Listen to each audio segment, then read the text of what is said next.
सीता नवमी आज, जाने शुभ मुहूर्त, पूजा विधि और जनक नंदिनी के प्राकट्य की कथा।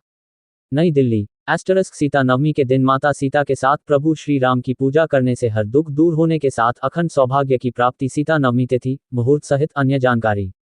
हिंदू पंचांग के अनुसार हर साल वैशाख मास के शुक्ल पक्ष की नवमी तिथि को सीता नवमी मनाई जाती है।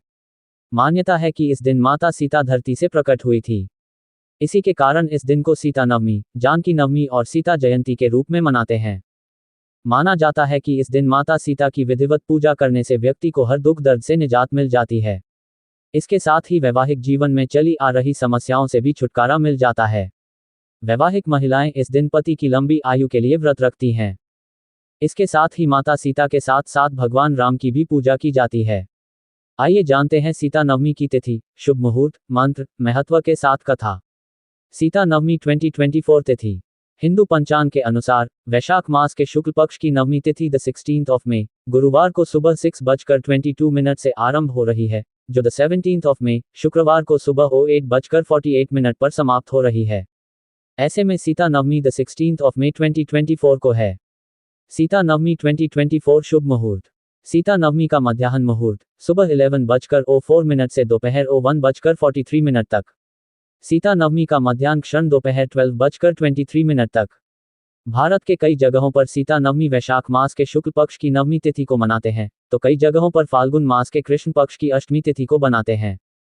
कहा जाता है इस दिन माता सीता और प्रभु श्री राम की पूजा करने से मां लक्ष्मी के साथ विष्णु का आशीर्वाद प्राप्त होता है। इस दिन माता सीता की पूजा करने के साथ उन्हें 16 श्रृंगार चढ़ाना चाहिए। सीता नवमी के दिन मां सीता के साथ श्री राम की पूजा करने का विधान है। इस दिन सूर्योदय से पहले उठकर नित्य कामों को निपटा लें और स्नान कर लें और साफ वस्त्र धारण कर लें। अब पूजा आरंभ करें। सबसे पहले एक लकड़ी की चौकी में पीला या फिर लाल रंग का वस्त्र बिछाकर मां सीता और श्री राम की तस्वीर रखें। इसके बाद बगल में एक कलश स्थापित करें। अब पूजा आरंभ करें। सबसे पहले कलश में जल, सिंदूर, अक्षत और भोग लगाएं। इसके बाद माता सीता और राम जी की पूजा करें। मां सीता को सिंदूर, अक्षत, फूल, माला, वस्त्र चढ़ाने के साथ 16 श्रृंगार चढ़ाएं और भोग लगाएं। इसके बाद श्री राम को पीला चंदन, फूल, माला, अक्षत चढ़ाने के साथ भोग लगाएं। इसके बाद घी का दीपक और धूप जलाकर सीता मंत्र, चालीसा, कथा आदि का पाठ करने के बाद मां सीता आरती और श्री राम की आरती करते हुए भूल चूक के लिए माफी मांग लें। पूजा के समय श्री सीताय नमः और श्री सीता रामाय नमः मंत्र का जाप करें। माता सीता के प्रकट होने की कथा। वाल्मीकि रामायण के अनुसार एक बार राजा जनक के राज्य मिथिला में सूखा पड़ गया था। ऐसे में प्रजा के साथ साथ राजा काफी परेशान थे। ऐसे में राजा जनक ने ऋषियों से इसका समाधान पूछा तो उन्होंने बताया कि अगर वे स्वयं हल चलाएं तो इंद्र देवता अवश्य प्रसन्न होंगे और आपका राज्य में एक बार फिर से वर्षा होगी।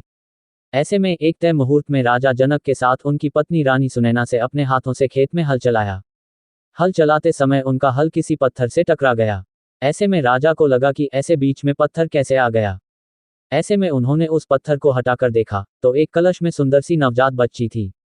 राजा जनक निसंतान थे, इसलिए उस बच्ची को देखकर वे बहुत खुश हुए और उन्होंने और देवी सुनैना ने उस बच्ची को अपना नाम दिया और उनका नाम सीता रखा। धरती से माता सीता के बाहर निकलते ही खूब वर्षा भी होने लगी। कहा जाता है कि जिस दिन मां सीता धरती से प्रकट हुई उस दिन वैशाख महीने के शुक्ल पक्ष की नवमी तिथि थी। तभी से इस दिन को सीता नवमी या जानकी नवमी के नाम से मनाया जाने लगा। और भी ऐसी तरह तरह की न्यूज़ को देखने के लिए हमारे चैनल को लाइक करें, सब्सक्राइब करें और बेल आइकन जरूर क्लिक करें। इससे हमारे आने वाली न्यूज़ की नोटिफिकेशन आप लोगों को सबसे पहले मिले।